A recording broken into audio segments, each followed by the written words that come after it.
Olá, sejam todos muito bem-vindos ao Podbar, o seu talk show da Web3, comigo, Liege, e com a minha amiga maravilhosa, incrível, Dejana. Tudo bem contigo, guria? Como é que você tá?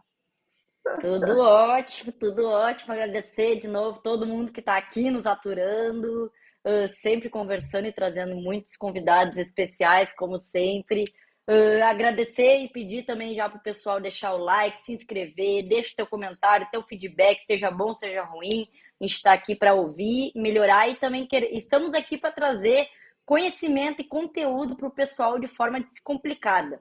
Hoje com um convidado que, como sempre, é muito especial, o queridíssimo Munir, que é um cara muito bacana, também está sempre nos space com a gente. E, na verdade, eu já vou deixar o meu oi, agradecer por estar aqui com a gente e já perguntar também que história é essa de ser o primeiro arqueólogo investidor de cripto no mundo, porque é uma coisa, né? Por favor, Munir, muito obrigado por estar aqui com a gente.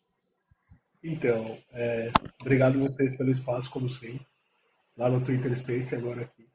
É, Na verdade, foi uma brincadeira que eu fiz, porque eu descobri que existiam arqueólogos de NFT.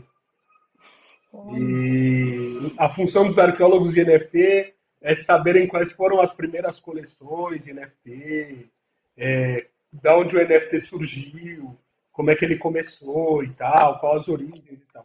E eu, na verdade, sou arqueólogo mesmo, assim, fiz história na faculdade, fiz mestrado em história, doutorado em arqueologia e tal. Então, eu sou arqueólogo de carreira. E aí eu fiz essa brincadeira. Primeiro arqueólogo, investidor de cripto no mundo, porque eu não sou arqueólogo de NFT, mas sou arqueólogo de formação. Que Entendi, bacana, muito entendi. interessante a tua história, assim. E aí, como é que começou essa tua história com investimentos em cripto, sabe? A gente queria que você contasse o porquê, como que, já que você é arqueólogo, né? Como que começou essa tua relação com NFTs, criptos, isso tudo? Conta pra gente um pouquinho dessa história aí. Bom, eu comecei a investir em cripto, na verdade, ano passado, foi muito recente. Foi um primo meu que me apresentou e aí ele foi insistindo para mim, não, olha, investe aqui, nisso e tal. E eu, na verdade, mexia na B3. E para mim a B3 sempre fez muito sentido, porque eram empresas e tal, e eu entendia que aquilo ali tinha um lucro, tinha um mercado real por trás e tal. E eu não entendia qual que era muito a lógica de cripto, né? E daí eu comecei a investir em cripto porque eu vi o projeto da Ethereum, na verdade, e comecei a entender que em cima daquilo ali iam rodar é, projetos reais, de métodos de pagamento, de outro estilo de banco, de arte, de registros de música e tal. E aí eu comecei a estudar e aquilo foi ganhando mais lógica para mim, né? E para mim ainda tem muita coisa a ser explorada, é muito novo. Tem Sim. na minha área de arqueologia mesmo, o pessoal sempre me perguntava, você viu NFT de arqueologia, NFT de arqueologia? Eu, pô, que é NFT de arqueologia, né? Não sabia e tal. E daí eu comecei a pensar, bom, na verdade, a arqueologia até pode usar o NFT e ainda não usa, né? Mas isso é um outro assunto. Vamos lá. Outros Paranauê. Não, Munir, tu falou, ano passado é meio recente para nós. Na Web3 isso já não é recente, né? Tudo é meio. Funciona em outra sintonia, em outro tempo, é tudo diferente. Mas mais ou menos como é que foi também esse teu pulo de investidor de cripto para começar a investir em projetos e em NFT por si só? Como é que foi o Então, pulo de um para o outro? eu comecei a comprar cripto de smart contract, porque eu Uhum. comecei a achar a ideia do smart contract muito interessante. E daí, dentro do smart contract, eu comecei a estudar o NFT e eu percebi que o NFT é uma forma de você fazer um registro. E aí, quando eu comecei a ver isso, eu pensei, bom, as indústrias podem usar isso, porque como a gente tem uma indústria globalizada, hoje em dia eu posso mandar uma peça de um carro, por exemplo, de um país para outro, e a hora que chegar, ele pode ler um QR Code, cair no NFT, que vai gerar uma série de informações para aquela outra indústria e tal. E aí, depois que eu fui entender que NFT também era usado para registro de arte. Porque, a princípio, eu comecei a pensar em remessas internacionais de mercadoria, em transporte de containers, um monte de coisa que pode ser usado no NFT. Então eu fui por esse lado e depois que eu fui reparar que existem clubes, existe essa formação dessas brands, arte um para um e tal, eu fui reparar isso depois. Para mim, o NFT, a princípio, era uma forma da indústria mundial se beneficiar de registros, sabe? Entendi, entendi. É, realmente faz todo sentido pensando em blockchain por si só. E quando tu iniciou, como é que foi esse teu primeiro contato? Quando tu percebeu, né, essa parte mais de brand, de projetos, esses outros usos, como é que foi para ti o teu primeiro contato? Qual foi os projetos que tu primeiro te deparou? Experiências que tu viveu com isso? Como é que foi acontecendo, né? Porque a gente sempre tem aquelas histórias. Muita gente tem as histórias malucas, né? Um pouco triste, um pouco feliz, sempre muda, né? Como é que foi as tuas? Na verdade, a primeira história que eu vi de NFT assim foi que o Neymar tinha comprado um macaco lá e tinha pago não sei quanto de dinheiro. Aí, bicho, o cara tem dinheiro para queimar, então beleza, ele comprou um macaco lá, isso não significa que é um investimento, sabe? E aí eu comecei a olhar, mas com o pé meio atrás, assim, e tal. Mas aí eu reparei que, na verdade, aquilo lá pode ser a formação de novas marcas de moda. Que nem a gente fala muito, que nem eu falei no Space para vocês, a gente tem muitas marcas de moda, que nem a Gucci, a Armani, a Versace, um monte de marcas, né? Só que a gente tem marcas da Web3 que estão surgindo agora e de repente lá no futuro vão ser uma puta marca, mas hoje em dia ainda é uma coisa que para nós é tudo novo e é pequeno e tal. Mas que nem, uma das primeiras que eu comprei foi a Toxic Schools. E eu tô vendo a Toxic Schools fazer um monte de coisa legal. Eles estão fazendo linhas de bebida, linhas de roupa. Agora vão fazer skateboard, um monte de coisa. Então você vai reparando que até a própria brand, que nem a Toxic Schools, ela tá ganhando características próprias dela para um público bem definido. Então aquilo pode dar muito certo, sabe? É questão de tempo. Eu vejo que tem uma comunidade bem forte de brasileiros, né, na Toxic, né? Então, assim, eu queria que você contasse como que você chegou até ela, foi através de amigos, porque eu vejo que tem uma comunidade no Twitter forte de brasileiros, né? Realmente. Então, eu queria que você contasse que é um projeto, para a gente também aqui é interessante contar aqui para quem está nos assistindo, né? Como que você chegou até ela, até esse projeto, né? E foi amigo, e como é que essa comunidade de brasileiros também nesse projeto são influentes, tem influentes no que eu digo assim, pela quantidade de pessoas, assim, como que funciona isso? Conta pra gente esse backstage, né? Para quem não está no projeto, como que é isso, Munir? Então, vamos lá. Quem abriu os olhos do mercado nacional para essa Toxic Schools foi os próprios YouTubers. Eles que encabeçaram na época da venda, na época do Mint, eles encabeçaram a propaganda, então tinham YouTubers grandes nacionais fazendo. Eu não sei nem se eles foram pagos, de repente nem foram pagos, mas estavam fazendo ali a cobertura. Olha, vai ter esse NFT novo e tal. Alguns deles estavam comprando. Então daí eu comecei a dar uma estudada tal, por causa desses YouTubers grandes. Assim. Então o YouTube é uma ferramenta que tem muito poder, né? Que esses YouTubers eles têm que entender o poder que eles têm e a responsabilidade que eles têm na mão. Mas, beleza, para além disso, a comunidade brasileira anda muito forte lá no Toxic Schools. Tem um chat lá no Discord do Toxic Schools que é só em português, tem até moderador brasileiro.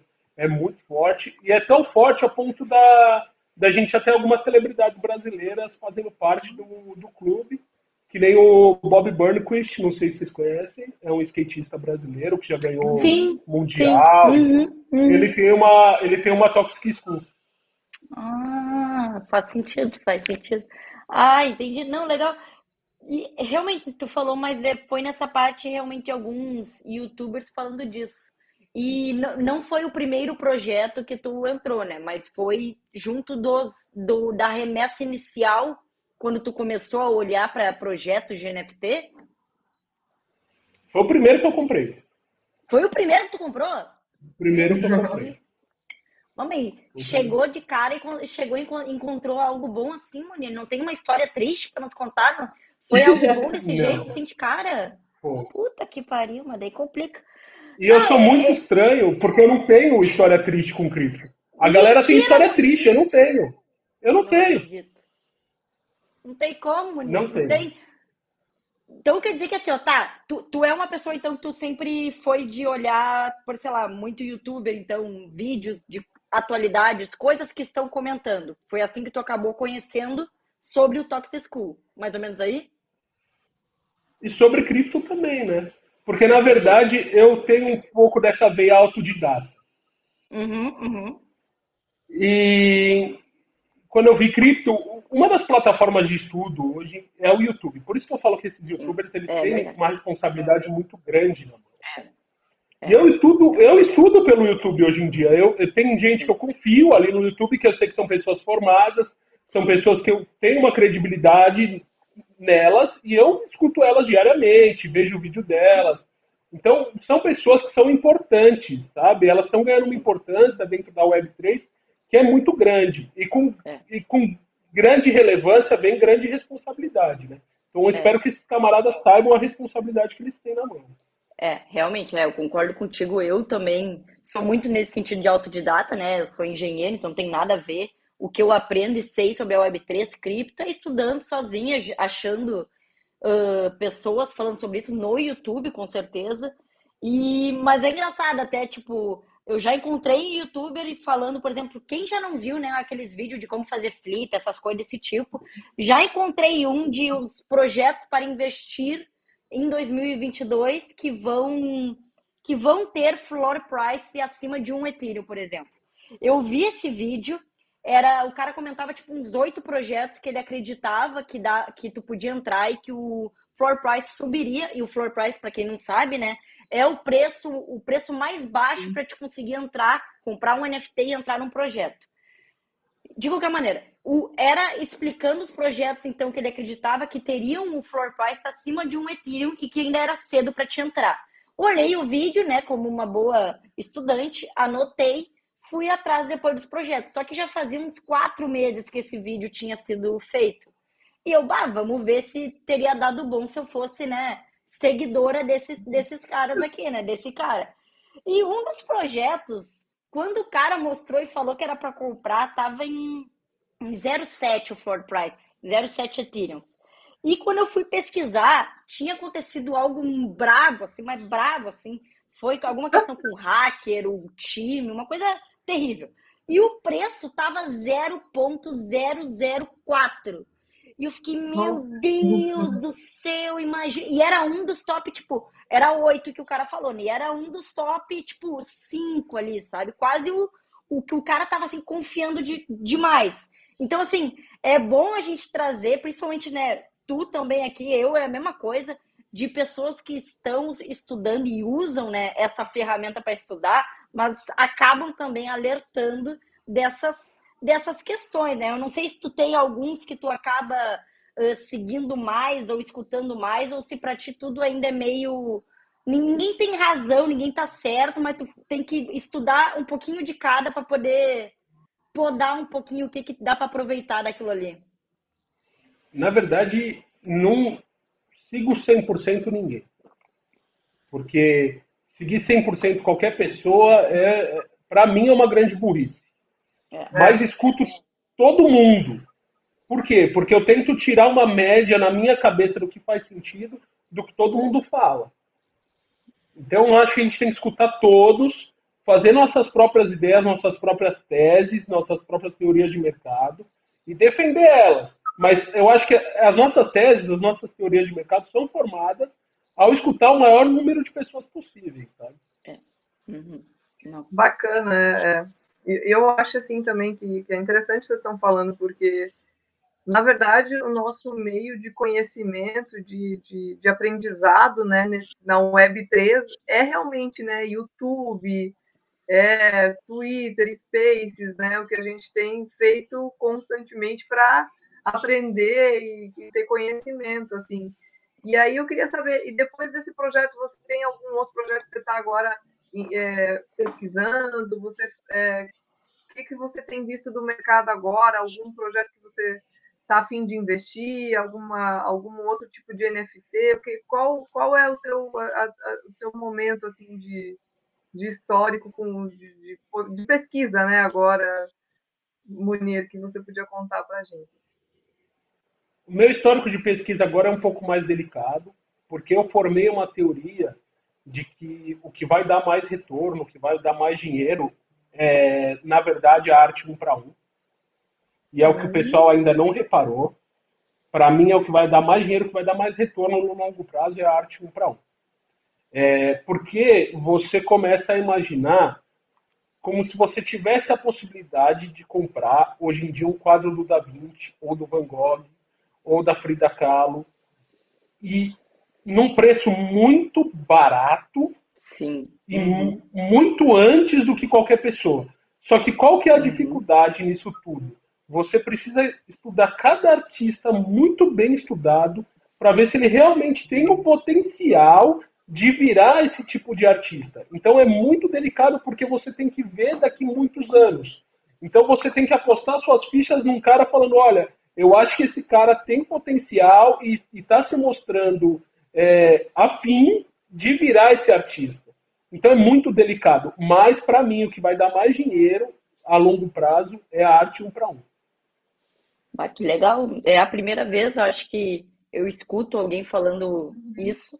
É interessante a gente trazer isso. Que bom que temos tu aqui com a gente para a gente poder falar sobre isso. Mas, assim, falando então, como é que tu vem fazendo essa tua busca, que como tu disse, realmente é mais delicada, mas como é que tu vem fazendo a tua busca nesse momento e como é que tu vem, qual que é a tua estratégia para escolher ou para buscar ou para observar o que está acontecendo? Porque de fato a gente já tem surgindo, né, alguns artistas que do nada eles aparecem em dos lugares, algum dos marketplaces que são mais de obras um para um, e aí vem com uma coisa explodindo, e explode que realmente chama uma quantidade de colecionadores que não era esperado para aquela pessoa em particular.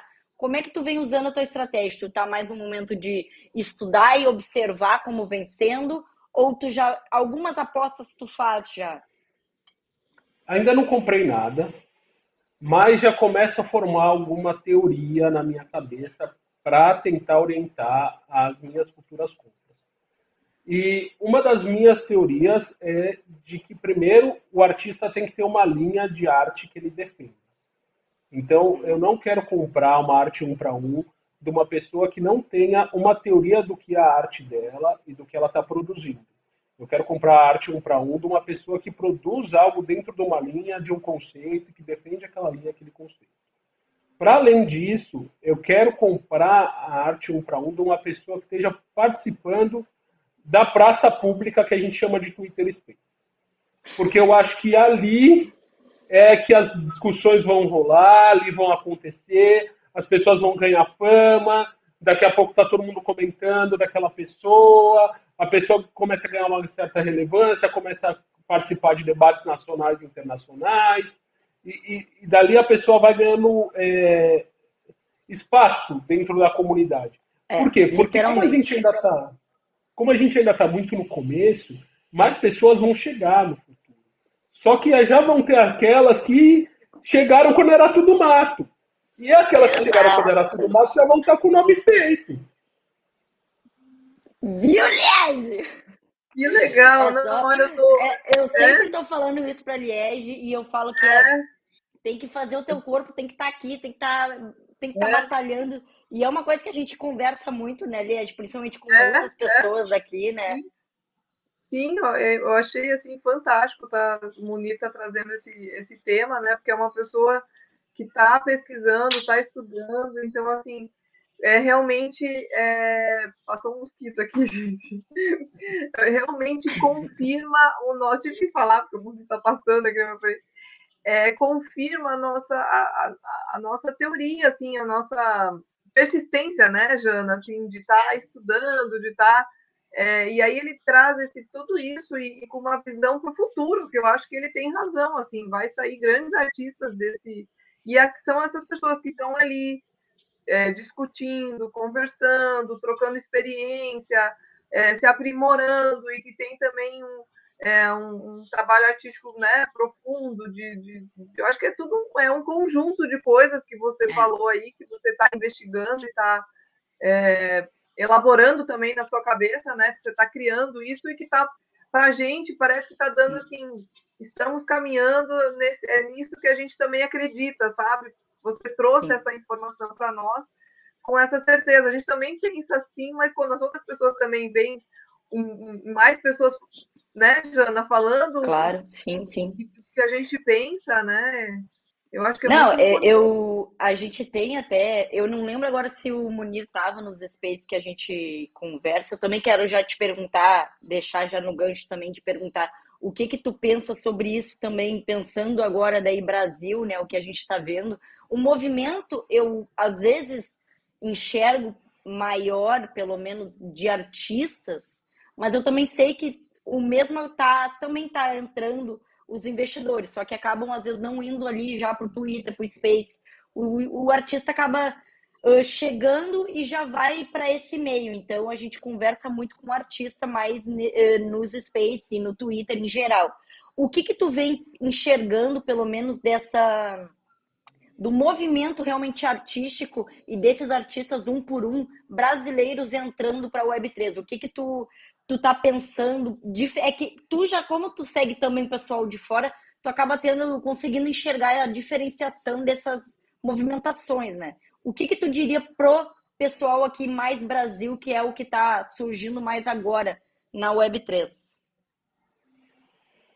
Sim, Jana, pensando arte nacional e pensando, eu não tenho como dissociar todo o meu conhecimento de história da arte nacional, Sim, junto sim. com isso.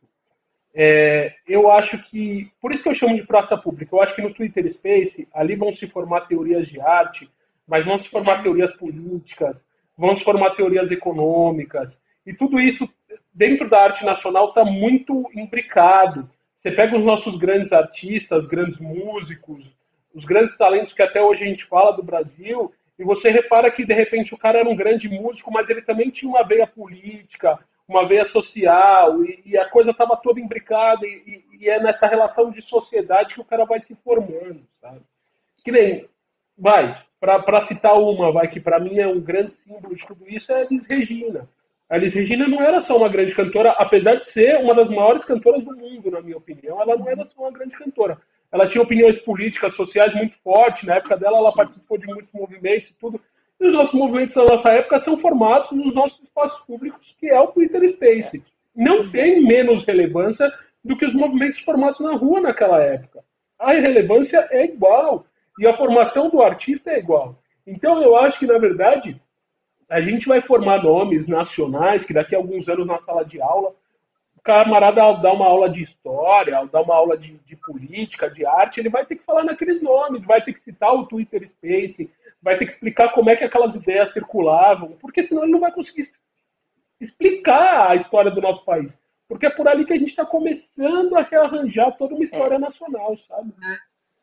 Exatamente. A gente fala muito sobre isso, a gente puxa muito isso nos spaces, né? Principalmente os que eu faço junto com a Liege, a gente já pôde conversar, de trazer esses tópicos para a gente pensar que o que a gente está fazendo agora, principalmente falando aqui em português, vai fazer parte do que vai ser isso aqui no futuro, para frente. Nós estamos determinando isso, então a gente precisa parar para pensar em algumas coisas, parar para enxergar o momento e ter também essa concepção e essa importância na nossa cabeça. A Liege até diz, e vai poder dizer aqui também, essa questão que ela acredita dessa parte de o que é a arte aqui dentro, o que é o Web3, o que é blockchain, o que tudo isso possibilita para um artista, né? Isso pelo menos da Liege, que acabou se tornando uma artista agora de outro sentido no mundo da Web3, né, Liege? Porque eu, assim, eu acredito que o NFT ele é uma arte que possibilita muita coisa, muita criação artística, assim. Então, e eu acredito que a gente está aqui inovando, assim, porque é uma arte tecnológica, né? Você pode ter ela física, mas ela é tecnológica porque ela está no computador, né? A imagem está ali, mas e assim, o que eu fico mais impressionada quando eu estou no Twitter e vendo as artes e em Spaces também é a quantidade de artistas que tem e a qualidade dessas artes, assim, que são geradas de diversas formas, que a gente não tem nem noção de como são geradas, assim. Ontem eu participei de um Space onde eu vi arte sendo gerada com caneta, caneta esferográfica de várias cores e uns desenhos de leão, de animais maravilhosos, assim. Então, e são artes fantásticas, criadas por artistas que a gente nunca imaginaria que conheceria de outra forma, né? Não iria nem conhecer e está podendo conhecer nesse ambiente. E o quanto aquilo te transforma também. Você vê algumas vezes, eu paro para olhar algumas artes, eu digo, gente, olha, sabe, aquilo de uma forma me toca, né? E aí depois aquilo a gente vai amadurecendo também. Então, eu acho que tem sido um ambiente muito interessante e eu acho que o Munir trouxe também de que isso vai revolucionar, né, no futuro. E eu acho que ainda assim aqui no Brasil ainda é muito, ainda a gente está iniciando, né, apesar de sermos os segundos maiores compradores de NFT, né, por uma pesquisa que teve Sim. recentemente, mas o brasileiro usa muito pouco o Twitter, né? Então, assim, Sim. e o Space que o Munir falou, o poder de um Space, né? Eu tenho sentido isso com a Jana toda semana. A gente é mágico, assim, porque tu começa um Space achando que aquilo vai ficar numa simplicidade, quando a gente vê já se torna complexo, já evolui para um outro sentido, assim, que é uma ferramenta diferente, né? De um vídeo, de uma live no Instagram, no YouTube, outro poder, né? Assim, de você estar ali falando, né? Então, assim, queria saber também de você, Munir,